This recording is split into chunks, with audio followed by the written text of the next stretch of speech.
Hello and welcome to the Connecting Bridges and Borders discussion series. My name is Dr. Jennifer McDevitt and I'm a professor of Latin American Studies, Political Science at New Jersey City University. I'm also a visiting scholar at NJCU's Institute for Dispute Resolution, which I'm representing on today's Zoom call. This evening, we're going to be discussing the impact of COVID-19 on Cali, Colombia and Bali, Indonesia, with Jonathan Edmonds and Ahmed Mohiuddin. So can you guys each introduce yourselves, tell us a little bit about who you are, where you're from, what you do, and where you're located. Johnny, we can start with you. Okay, hi Jen.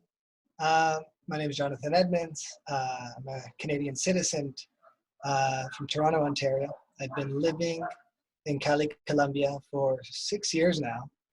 And I can say that I am radicado aquí, which means I now live here. I'm full-time. I'm not a citizen, but I do have a daughter, a family, a business. And yeah, I'd love to give you a point of view if I can from down here. Awesome. And Ahmed, tell us about yourself. Good evening, good morning, Jen and Jonathan and Michael. My name is Ahmed. And I call myself citizen of the world because I was born in one country. My parents were from a different country. I've lived in Oman, in the United States, in Colombia, in Peru. And now I find myself in the Emerald Island of Bali. At this moment, I'm surrounded by the sea of lush green jungle and rice fields. My background, I was a corporate rat racer that I left about 8 years ago. And since then, I have traveled the world. I learned how to design beautiful furniture out of sustainable materials like bamboo. And at this moment, I am cultivating the science and arts of speechcraft. And I'm happy to be here. Okay, thank you both very much for joining in from Cali and Bali, very far apart from each other. So the first question for tonight, how are you personally handling the coronavirus situation, and what are the members of your local communities doing? How are they handling it as well? So either one of you can go ahead and start. Okay, I guess I'll go first. Sure. Well, personally, how I'm handling it, I feel I'm kind of fortunate in a way. Obviously, it has shut down business. And here in Colombia, we're very fortunate that at the moment we're in the eye of the storm. Because with only 60 cases recorded, the government took a decision to shut down borders and basically install a complete curfew and quarantine of the society. So with only 60 cases nationally, we're already in what's going to be a 23-day quarantine. So I would like to say that we're ahead of the curve in that sense. The quarantine has been nice because it's actually kept us safe. Safe from getting sick, but also safe from some of the societal implications that are arising. Being a second world country, you can imagine the poverty levels here. And with 60% of the country working in an informal market, meaning working day to day for cash on the streets, selling what they need very informally, you can imagine how a quarantine is affecting them. So the quarantine not only is protecting us from the virus, but it's protecting us from the implications of a mass amount of people being out of work. We can only imagine that violence is going to go up, and also that robbery and petty crime is going to go up a lot as well. We're seeing protests here that are starting at the lower classes for people who really just need food, literally just need food. That's how bad it is here. So we're hoping that the government is taking this 3-week quarantine seriously to get ready for the outbreak on the 4th week when quarantine ends, Numbers are indicating that it should be about 600 to 1,000 deaths in the first week after the quarantine ends. As you can imagine, there's no ventilators here. There's no healthcare system that's going to manage the people. And there's no $1 trillion bailout. So it is going to hit here really hard. And I would probably think that we'll be able to strike a balance between opening back up and working, but it'll be much different than it has been before. We won't have the freedoms we've had. I can imagine that I'll be able to have my employee go to and fro work and work from home and organize what I can without traveling as much as possible, for fear of, being on the streets, being at stop signs, and basically having to interface with what is a crumbling society because of the situation. So I guess I could maybe just leave it at that for the moment. One question that I wanted to clarify. So I was looking at the numbers in your respective countries today. So you said 60 cases. That was the number of cases that had been reported positive when the quarantine was instituted? Because I saw 470 is the corona tracker that I saw. I think now we're at 470. But it was at when they had 60 that the government decided, okay, we're gonna do this quarantine. Exactly. And what are the measures of your quarantine? What can and can you not do currently? The quarantine is actually quite nice because it seems that the Colombian people, probably because of their past, they're very cooperative, and they actually understand that this is for the better good. It's not as individualistic here as one might have thought, and I'm actually happy to see that people are taking care of each other. So really the only limitation is that one person from each family can leave to go buy essentials, such as groceries or medicines, which are the only things open. So I have been able to leave. I usually leave once per day. I go to the grocery store just to stretch the legs, really, and to get out there. The grocery stores are stocked full of food. There's no issues whatsoever with food, or I would say it's actually in a surplus right now. But obviously you can't get masks or things like that. There isn't really any police presence on the scene, but that could change. Stores close at 6, so the idea is you have till 6 o'clock to buy what you need, and then you need to be back in your homes. Okay, thank you.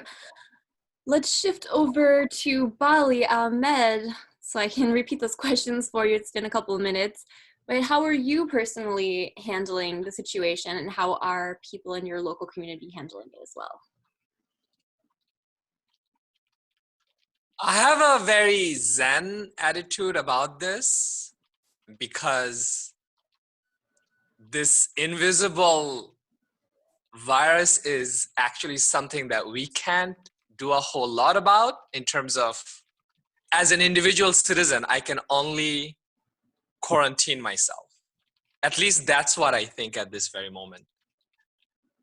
And personally, my life really hasn't changed that much, because I've been, for past few years, practicing a life of radical simplicity. And only thing that actually impacted me in terms of my daily life is I'm a dancer. I love to dance. And actually, dancing for some people might be entertainment, but for me, it's essential, because it appears that I need that to release the past traumas that I've had, and just to be able to relax. And I did yoga before, I did a lot of other activities, but I feel dancing is the biggest way that I can actually be joyful. And so at this moment, I'm trying to figure out how to dance. And I guess I could dance, but I do prefer dancing in the company of others. And this dancing has actually impacted the local community in a way that I wasn't expecting.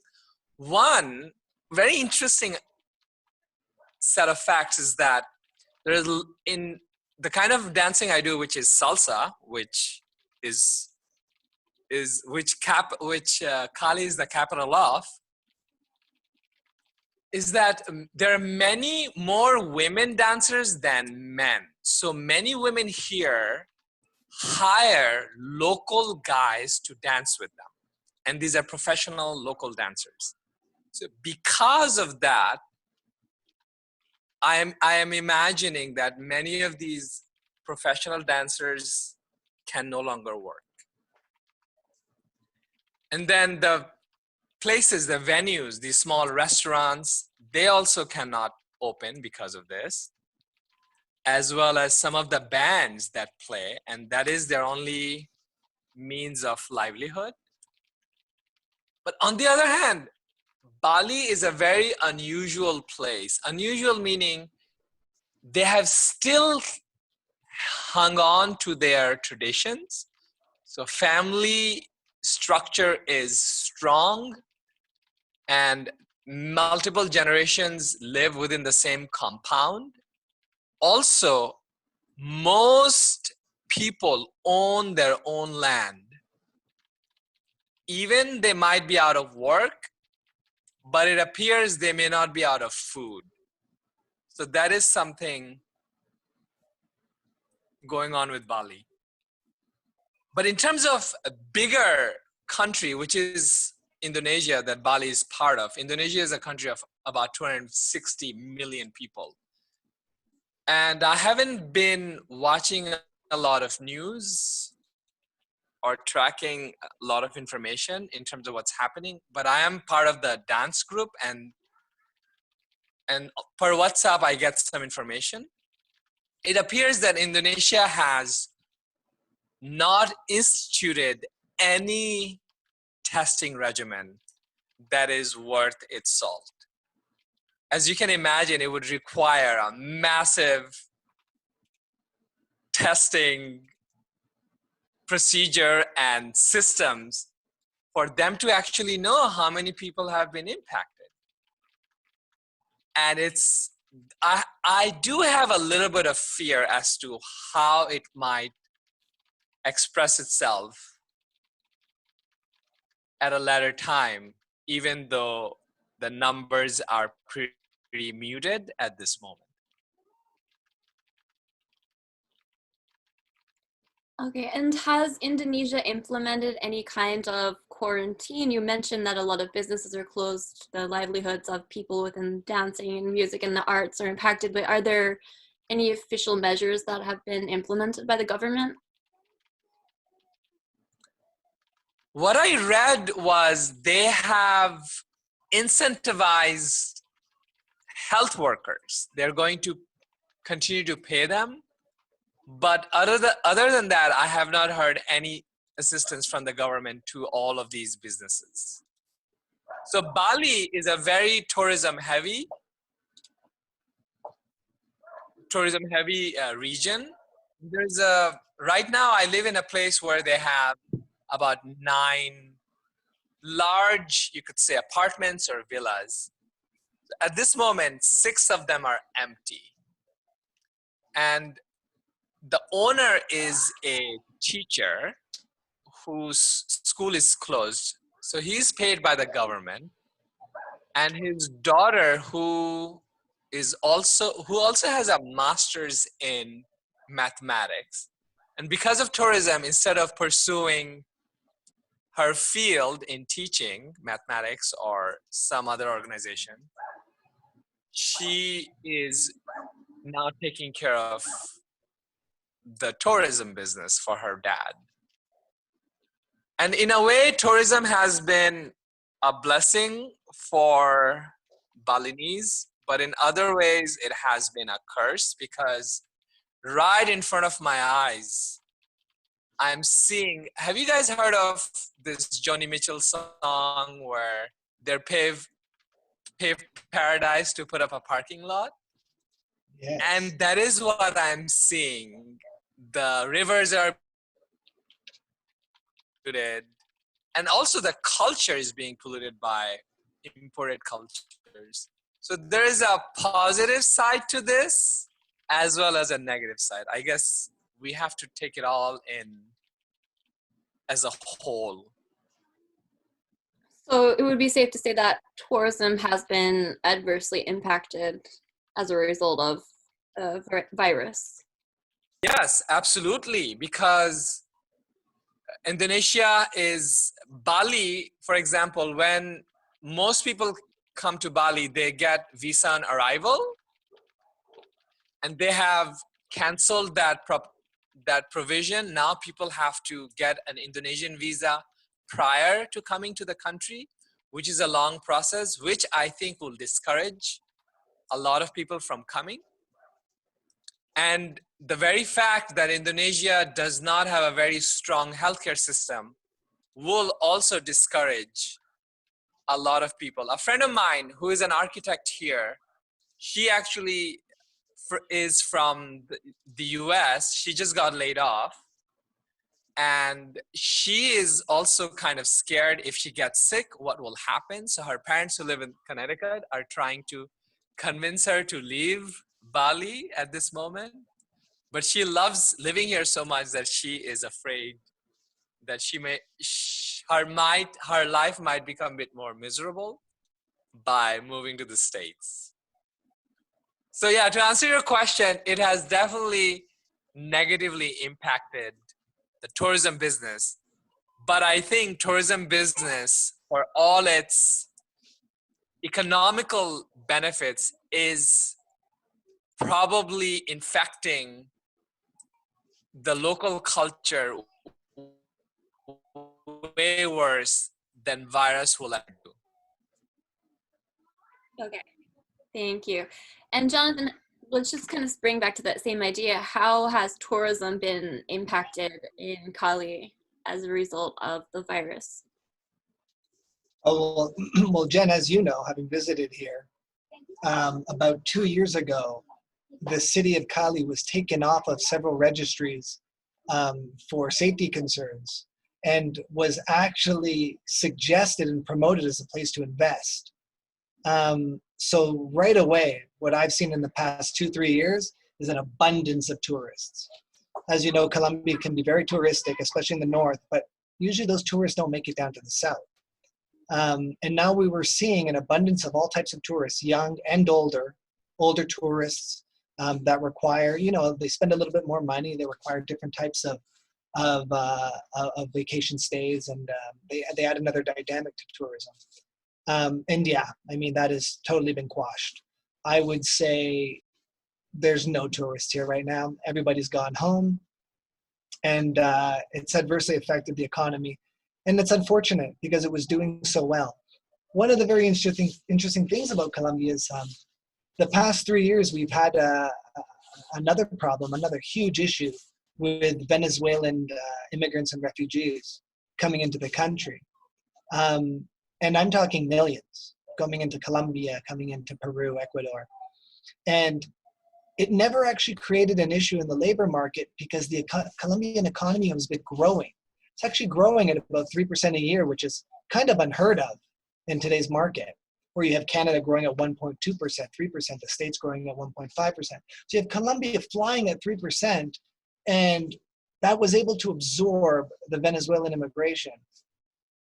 And Colombia has changed a lot. It's gone from 3 years ago to having less visible poverty on the street to now every traffic corner having a Venezuelan family there that needs support. And as you can imagine, now they're just not getting any of that support whatsoever. So yeah, tourism has drastically been affected, and it's going to take a long time to build it back. I don't think that international travel is going to be on the agenda for the next couple of years. I don't know why there needs to be a huge bailout of the air industry, of the aviation industry, when nobody's going to be flying anytime soon until there's a cure that's being proliferated, or at least treatments.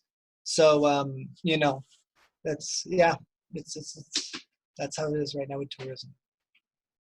All right, thank you. So let's bring it back to the local level.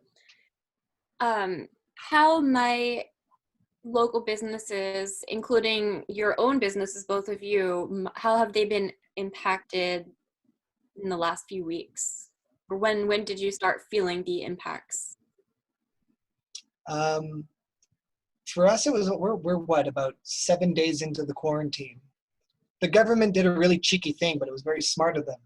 They took the opportunity to declare the long weekend a quarantine, and then in the middle of the long weekend to declare coming out of the long weekend on the Tuesday, you'd have the daytime to get organized, and the nighttime we'd be going into 23 days of quarantine, making it almost a month in total. And as you can imagine, you have all types of professionals and people in this world. So 3-4 days before quarantine, I received a huge deposit to do a project that they needed the next following week, and everything is closed down. Their malls are closed down, the workers are closed down. And so you can imagine, I did the right thing, and obviously I used the materials to do the deposits, the money to do the deposits I need on materials. But you can imagine this corporate company in Peru is opening up stores in Colombia, and they wanted them all done by a certain date. Who is going to visit these stores? They're all going into flagship malls. Who's going to visit these malls? It's really going to change the dynamic of everything. Everything is on hold. And there's no expectations of when we can. Sorry, Jen. What is your business? I don't think you mentioned what your business is. Sorry, I work in design and fabrication. So I usually do a lot of fabricated elements, graphic systems, backlit light boxes, and furniture for stores. Usually we work in malls because that's where all the stores usually open up. And so just to finish up on that note, everything is closed. There's no idea of when the economy is going to be restarted. There's no idea in what capacity it can be restarted. And I'm just happy that I've been paid out a few projects from 2019. And for once in my career, I actually have some money to sit on. So how I'm looking at it as a business owner is I just liquidated my employee, gave him a few million pesos just to know that he's okay for a couple months.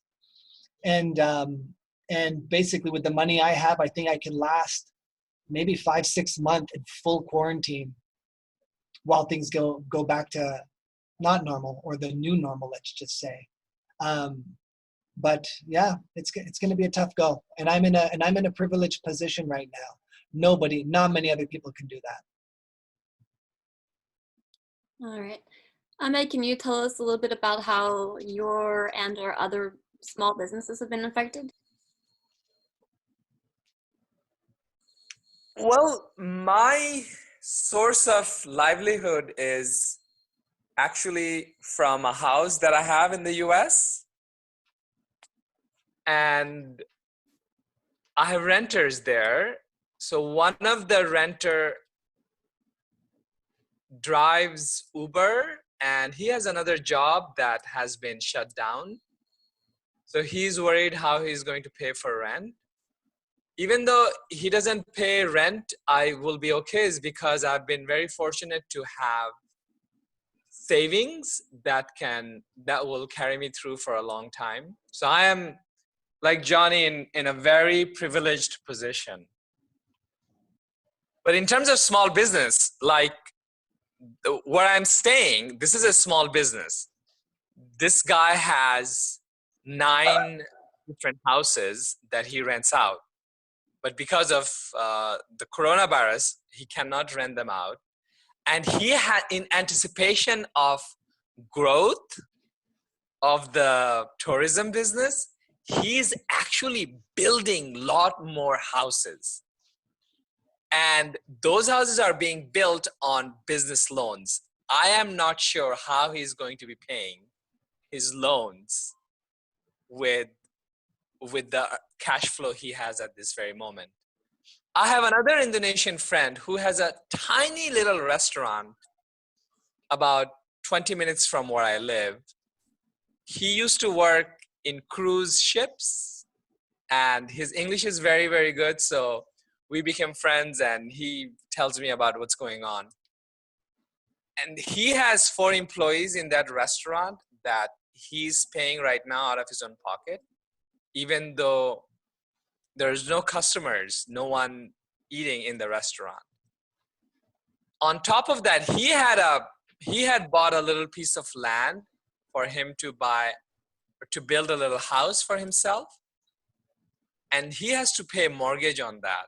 And he is worried, sick as to how he's going to pay the mortgage, and there will be no government assistance. So these are the two people I know that are Indonesians that are affected from that they have small businesses that are affected from this.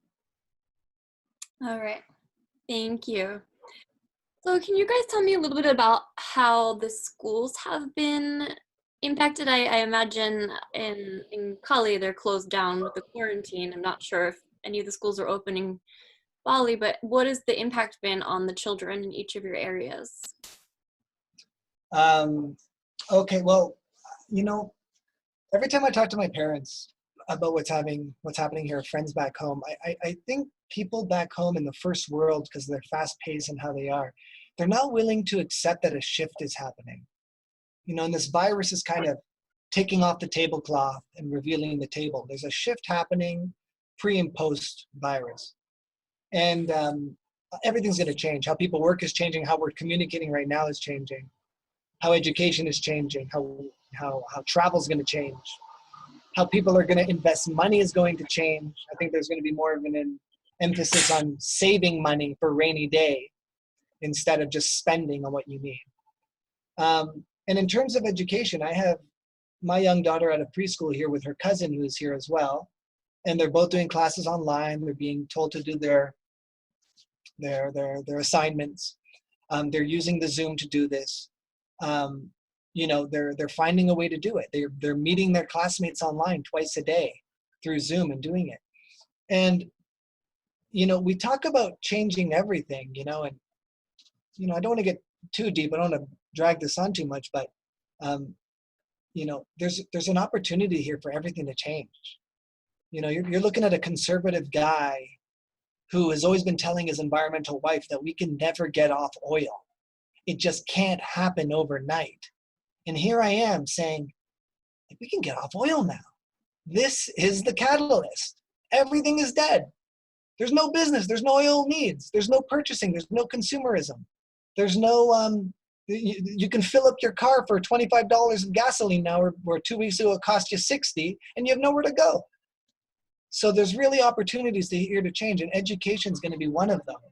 I see posts online where my teachers' friends are saying, don't get your kids comfortable in organizing their classroom setting in the house. Let them have a mental break.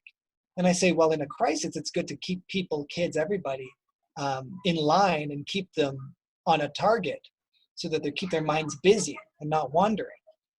And I'm starting to realize, well, especially in Canada, because of the huge unionization of education, it's not in their interests to have kids at home learning from home and trying new models, especially when in Canada, we're talking already about for high school kids to do one online course a year or 2 online courses a year. So this really plays into that in their objections. So there's a lot of interest, and change is happening, and you're either a person against change or for change. And education is one of them. It's going to change. People can't socialize like they used to for the next couple of years until the whole world is vaccinated. So that's going to prevent classes.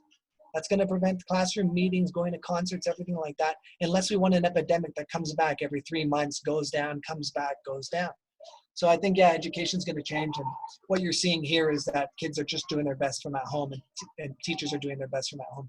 We had to pull my 3-year-old out of preschool because we have to homeschool her, because money is an issue, and money, transfers. When it affects one person, it affects another now. We just can't pay the homeschooling. The preschool, because, and then we understand they're going to lose jobs there, and it's a very difficult predicament. All right, thank you. And how about over in Bali? What's the school situation like over there? School has been now shut down for 2 weeks. As Johnny mentioned, that change is happening, but I think change is going to happen more for the West than for the people here, because they already live a rather serene life.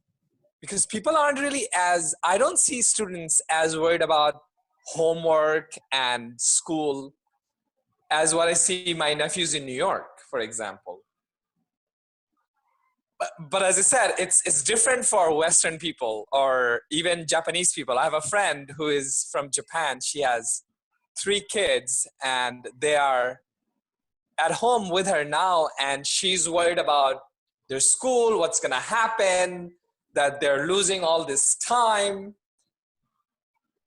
But as Johnny's saying, I think this is a new opportunity for us to actually take a step back and see how we are raising our children, what we are educating them on, and how it's impacting the rest of the society, the rest of the world. Because if there is something that this virus has done, it has washed the mask of our cruelty. So I think what I hope that this will bring is more connection, not just within our economical circle. Like, it's great, I know Jennifer who's being taken care of, I know Johnny, but how about the guy who is working at the Starbucks? Or how about the person who's collecting the garbage? Or how about the person who is serving me food? And that is the shift we will need to actually have a world that's worth saving. All right, thank you. So we are going to wrap it up here. Does either of you have any final closing thoughts you'd like to add here? Yeah, I think we'll add one each. I guess I'm going to say it as reasonably as I can. This virus is forcing people to go back to their homes and to disassociate from each other and to be with their families and to find out what's really important to them. I hate to say it, I get it, people are dying, but this has been a blessing for me. You know, I'm getting to reconnect with friends. I'm getting to take a break from my stressful life in the pursuit of dollars and paying bills. The system that we've created, you know, I'm not going to complain too much about it, but, you know, it holds our dreams, it holds our fears, it holds our goals, everything in this, and now it's been evicted from itself. Now we're all outside of it for a while. And hopefully the conscientious ones of us will look at ourselves and go, why was I doing this? Why was I running 60 hours a week to do this? I don't even like the job, just to pay bills, just to do this, just to do that. And I think it's going to give everybody a needed break and be able to kind of recalculate where they want to go in the future. In terms of economy, the States, Canada, the Western worlds are completely screwed because of the chain effect. If somebody doesn't pay their rent, I have a house in Toronto, if they don't pay their rent, I don't pay the bank, it goes down the line, everybody's screwed. And I don't know if you've ever heard of pilot projects that's been going on called guaranteed income. And this is where the government wants to take a role on a pilot project, you know, small sample base, and give people monthly money, kind of like an unemployment check every month. And they can still work or find everything out they want or try something, but they'll always get maybe, let's just say $1,000 a month. A lot of people are against this. A lot of people, you know, don't like it. But we are about to see the biggest international endeavor of guaranteed income, you know, ever done. I'm not talking about doing it for 100 people. See, I'm talking about doing it for millions of people in Europe, millions of people in the States. Trump is going to send $1,200 a month to people. Let's see how long that goes. Canada is going to give money to people every month and not let them pay their bills and lower their bills and everything. Let's see how that's going to have to go on for months and months. And it brings up a whole new aspect of what work is. And I think it's really going to tie, for me, really what this is a new era. The virus comes in, like it's probably always done for time, and has introduced a new era. It destroys the old mentality by killing the old. It destroys the unhealthy and the people that aren't ready by killing the people that don't watch their weight, don't watch their blood sugar, don't stay healthy.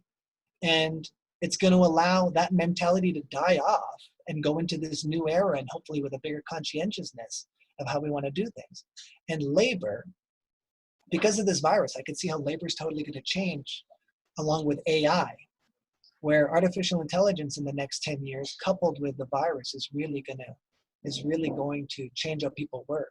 Tesla's going to have self-driving cars, self-driving transport trucks, boats, all this. No drivers needed anymore, no cashiers needed anymore, no contractors needed anymore. Robots can build walls, we can 3D print houses. So people are going to lose a lot of work. But here goes the thing. Aha, they're going to get monthly checks from the government based on the taxes to the corporations. It's not going to be much money. But what it's going to do is allow people to insert themselves in the workplace in a different way through intellectual property and creativity. So my parents' generation, their question of work has always been, what do you do for a living? The new era, I believe, in the next 10 years is going to be, what is your project? What are you working on? I know you get the money per month from the government. So what is it that you're working on to give you creative ownership or intellectual property over something that will give you residuals? People will respond, well, I'm working at a university and I'm with a team and we're coming out with 3 articles a year. They get published. This is how we go. Then we're going to get a book deal out and we're going to make money off of that. So people are going to be involved more and more in projects as we go forward. And I think that's going to change how companies are run, where they're not going to hire your labor anymore. They're going to buy you into the company. You work with us 6 months here, we get this out, do this, we're going to buy you into this company for how many months, and that's how contracts are going to be. So I really think that the virus is bringing in a new era, and I hope it does bring with it some more conscientiousness. All right, thank you. And Ahmed, any closing thoughts? Sure. Johnny, you said so many things, so many beautiful things, and what a beautiful vision of the world that we can actually look forward to. And this is coming from me, Ahmed. Can you believe that? From me. I'm happy to see you have now drunk the Kool-Aid. Back to what I was saying. Indeed, this virus it's a preview of the things to come, which is, as Johnny mentioned, artificial intelligence. And then what happens to all the people that are no longer needed to do things that they don't really care about. So I told you that I am right now cultivating the craft of speech making, right? But what I've been actually doing is cultivating joy in my heart for last 8 years. You, Jennifer, Michael, you guys are in the business of conflict resolution, right? And what I've come to realize is that conflict comes from stress, tremendous stress on a personal level. And that creates conflict at a personal level in personal relationships. And that conflict then propagates into society. And that propagates into countries. And then you have wars. I actually believe by reducing stress at a personal level, that we can actually start to get a grip on violence and conflict all around the world. And virus is an interesting mechanism for us to get there. Mm-hmm. Very true. All right. Well, thank you both, Jonathan and Ahmed, very much for taking the time to speak to us tonight. It's very good to hear your perspectives and some positive thoughts that each of you have in light of the dark times. There are positive times ahead. So I hope all of you guys are safe and your families are well and safe. And thank you guys again.